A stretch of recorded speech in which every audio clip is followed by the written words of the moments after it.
नमस्कार, मैं श्रुति मिश्रा और आप देख रहे हैं चेतना मंच। साल 2022 अब खत्म होने को है। हर साल की तरह 2022 ने भी हम सबको बहुत तरह की अच्छी बुरी यादें दी। इस साल कुछ ऐसे मौके भी आए जो किसी एक के लिए नहीं बल्कि पूरे देश के लिए गर्व का विषय बन गया। अब हम सब जब इस साल को कुछ ही टाइम में अलविदा कहने वाले हैं तो हम सब के लिए यही बेहतर है कि हम अपनी बुरी यादों को यहीं छोड़ गर्व के पलों के साथ आगे बढ़ें। तो चलिए जानते हैं इस साल वो कौन से मौके रहे जब पूरा देश एक साथ गौरवान्वित हुआ। तो चलिए जानते हैं वो कौन कौन से पल रहे जब पूरे देश को अपने भारतीय होने पर गर्व महसूस हुआ। पहला, स्वदेशी लाइट कॉम्बैट हेलीकॉप्टर। इस साल देश को पहला स्वदेशी लाइट कॉम्बैट हेलीकॉप्टर मिला।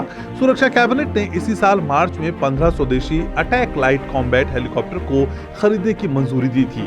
ये देश का पहला अटैक हेलीकॉप्टर है जिसका वजन 6 टन है। दूसरा, 200 करोड़ वैक्सीन डोज। पूरी दुनिया के साथ भारत ने भी कोरोना महामारी को झेला। बीते 2 साल में हमने कोरोना के कारण बहुत कुछ ऐसा देखा जो आने वाले कई सालों तक हमारे लिए एक भयानक सपने की तरह रहेगा। इस बीच कोरोना वैक्सीन मानवता के लिए एक नई उम्मीद बनकर सामने आई।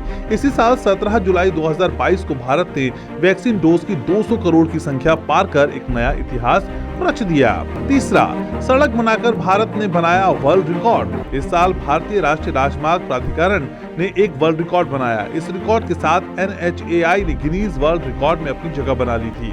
इसी साल 3 जून को सुबह 7:27 पर सड़क का निर्माण कार्य शुरू हुआ और 7 जून को 5:75 किलोमीटर की दूरी का निर्माण पूरा कर लिया गया। इसे 105 घंटे 33 मिनट के रिकॉर्ड के समय में पूरा किया गया था।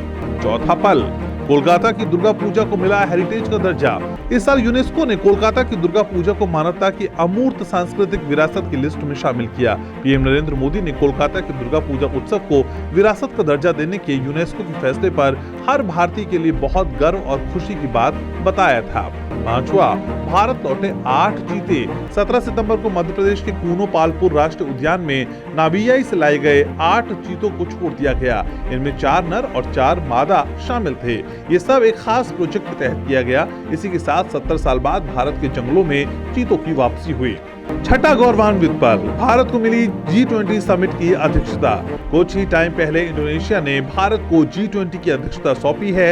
इंडोनेशिया के राष्ट्रपति जोको विडोडो ने बाली शिखर सम्मेलन के समापन समारोह में भारत को आने वाले साल के लिए समूह की अध्यक्षता सौंपी। इसके बाद भारत ने आधिकारिक तौर पर 1 दिसंबर G20 प्रेसिडेंसी ग्रहण की। विपक्षी दल के नेताओं ने भी इसे भारत के लिए गर्व का क्षण बताया था। तो इन खास मौकों पर आप भी गौरवान्वित हुए हैं तो फिर हमें कमेंट सेक्शन में कमेंट करके जरूर बताइएगा।